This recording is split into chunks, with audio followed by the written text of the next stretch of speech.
All right, if you own or run a pharmacy in Sri Lanka, you're going to want to listen up.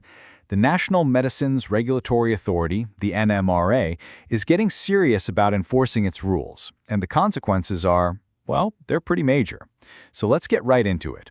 I want to start with a number, a really important one. 219. Just let that number sink in for a second. It's not just some random stat. For every single pharmacy owner in Sri Lanka, this number should be a massive red flag. So what is it? 219 is the number of community pharmacy licenses that the NMRA has already suspended as of this summer. Yeah, suspended. It's a clear signal, right? The old way of doing things is over. So the big questions are, why did this happen? And more importantly, how do you make absolutely sure your pharmacy isn't next on that list? Let's break it down. Okay, Section 1, the NMRA crackdown. We're going to look at exactly why these pharmacies lost their licenses. And you know what? It really just boils down to two main reasons. And here's the breakdown. It's actually surprisingly simple. Look at this. The vast majority, 137 of them, it wasn't for some complicated, obscure rule. Nope, it was because they didn't have a permanent registered pharmacist. That's it. The other 82, they failed on basic quality standards. So let's dig into that number one problem first, because it's clearly the biggest hurdle. So, Section 2, the pharmacist requirement. As we just saw, this is the single biggest reason pharmacies are getting shut down. It's really the absolute cornerstone of all the NMRA regulations. And here it is, straight from the horse's mouth. The regulation couldn't be clearer. Every community pharmacy must have a permanently serving SLMC-registered pharmacist. This isn't a nice-to-have, it's a must-have.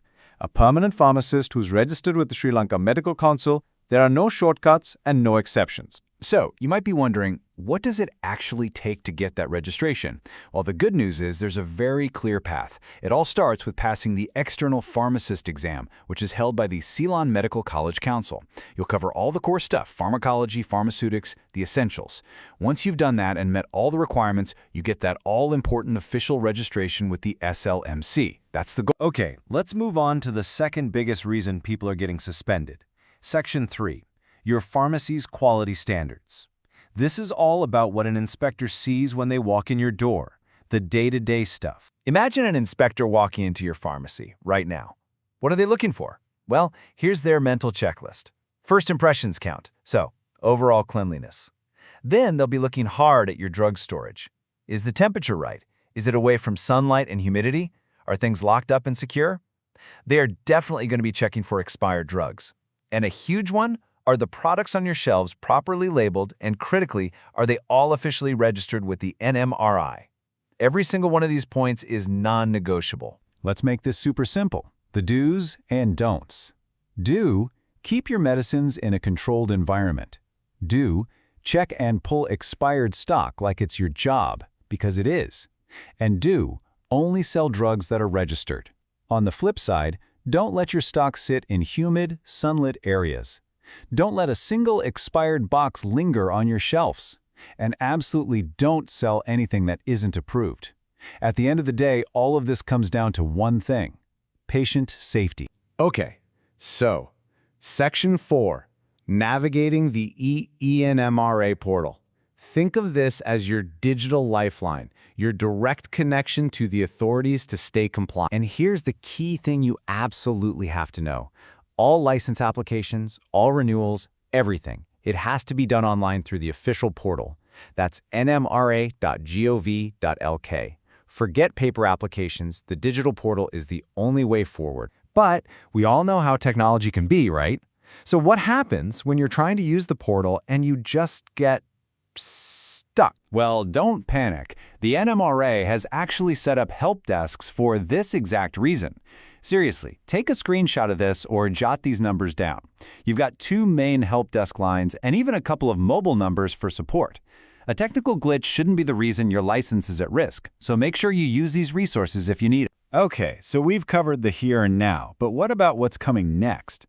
Section 5, what's new in 2025? These are key deadlines and changes you just can't afford to ignore. Let's just walk through the year. Back on January 1st, new good manufacturing practices, or GMP rules for drug makers kicked in. Why does that matter to you? Because it directly impacts your supply chain. Then you have July 18th. That's when the report came out about those 219 suspensions. Think of that date as a reminder that enforcement is very real and very active. And be on the lookout throughout 2025 for new labeling rules for what they call borderline products. You know, things like certain vitamins and supplements. Phew. Okay, that was a lot. So let's wrap this all up and distill it down. Section 6, your compliance checklist. These are the key things you need to walk away with today. Here it is, your 5-point action plan. Number 1, verify your pharmacist. Make sure they are permanent and their SLMC registration is current. No excuses. 2, audit your own standards. Walk through your pharmacy and be your own inspector. Check storage, labels, cleanliness, everything. 3, master the portal. Get on the NMRA website and get comfortable with it before you're on a deadline. 4, report side effects. This is huge for patient safety. Know what the pink form is and use it to report any adverse drug reactions. And finally, number 5, stay updated. Make it a habit to check the NMRA website for news so you don't get caught by surprise. Look, at the end of the day, these regulations aren't just hoops to jump through. They're about lifting the entire standard of healthcare across the country. And that really leaves one final question for you. Is your pharmacy just trying to survive and avoid a fine? Or are you ready to be a leader and a true part of the future of Sri Lankan healthcare? Something to think about. Thanks for tuning in to this explainer.